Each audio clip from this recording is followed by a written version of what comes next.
Alright, so here it is, set number 75375, the Midi-Scale Millennium Falcon for the 25th anniversary of LEGO Star Wars and, coincidentally, the 25th Falcon LEGO set we've had to date. This is part of what they're calling the Starship Collection, with a really cool dorsal view of the Falcon on the side of the box. The back shows another angle of the set along with its dimensions.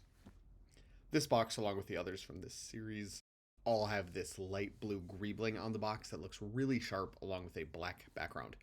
Once again, keeping it simple and sleek, really pulling into that adult audience that they're aiming for with these sets lately.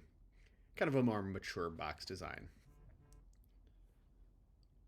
So opening the box, we have 11 numbered plastic bags, this plastic straw thing that will eventually become the engines, and an instruction book with a really nice image of the Falcon on there. First thing to note is no sticker sheet. This entire build is with printed pieces, and I could not be happier about it. I really hate putting stickers on. I always screw it up, and plus it looks so much better to have the printed pieces, especially for a display set like this. Now onto the set itself. In short, this thing looks amazing. First thing you'll notice is the stand, which is kind of pitched forward. This is a great choice because it makes for a really cool angle when it's displayed. Speaking of angles, this thing looks really great from the front, from the profile, the rear, and the top. There's even some nice detailing on the bottom. From the bottom, you can see the build method of having the 4 quadrants all coming out of one central core, which makes for a really solid construction. There is this gap in the bottom for the stand to go, and that means it's super solid when it's on the stand.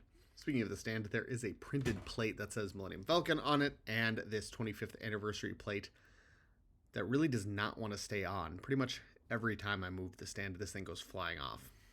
Similar to the other sets in the Starship Collection, they have an extra grill piece that you can use if you don't want to show that little plaque, which I think is a really nice touch. Now, just like with the Super Star Destroyer and the other sets in this release, there are some Easter eggs in the build. Now, unlike the Super Star Destroyer, they specifically call out what these studs represent while you're building them, which does kind of kill the magic for me, especially considering you can't see them after building. It's not like they're behind a panel or something, they're just buried in the build, and you won't be able to see them unless you completely disassemble the build. I think things like the Dejaric table are really neat, but again, you only get to enjoy that once, and then it's just there inside. I think if it's going to be completely hidden, then don't call it out in the instructions and just leave it as a secret feature. Otherwise, give us a way to show it. Side note, I really do love this Dejaric piece. I think it's a really cool addition. For external features, we have the quad laser cannons on top that move vertically, but they don't swivel or anything, which is fine. It's not a playset, so I personally don't care about this small range of motion. It doesn't really add value to the set, though, the fact that it does go up and down. You'll notice under the cannon is a small printed window piece that is the same piece from the cockpit, and it's a nice little touch.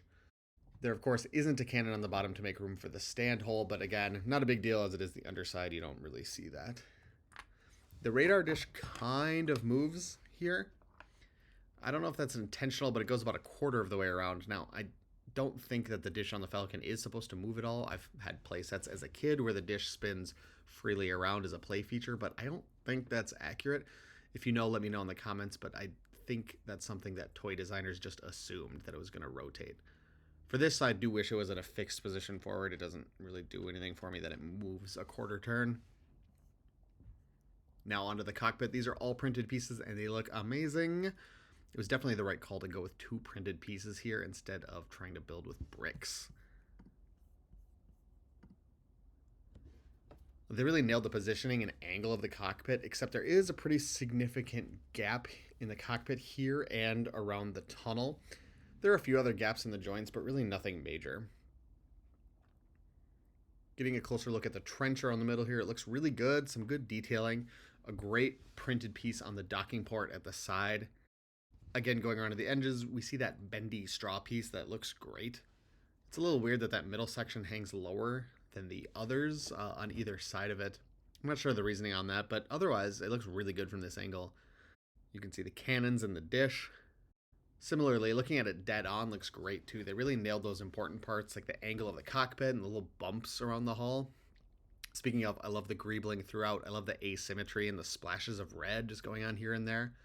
Really shows the roughness of the Falcon, how there are panels missing and things thrown together. They did a really good job of showing that.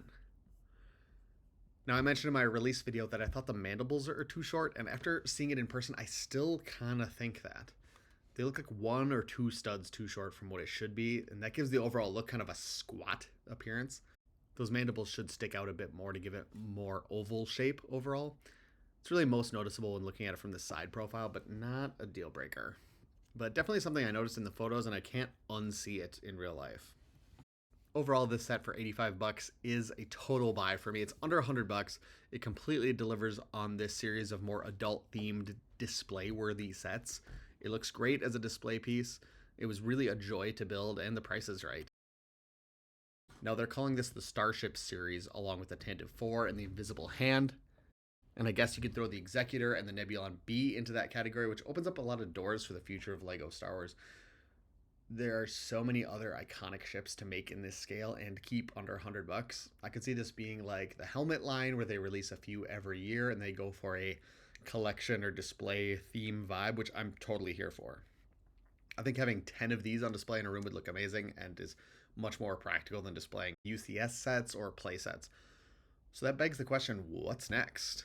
What do you want to see in this scale? There are rumors of a Star Destroyer. I think that's a given. Personally, I'd love to see a Lambda class shuttle.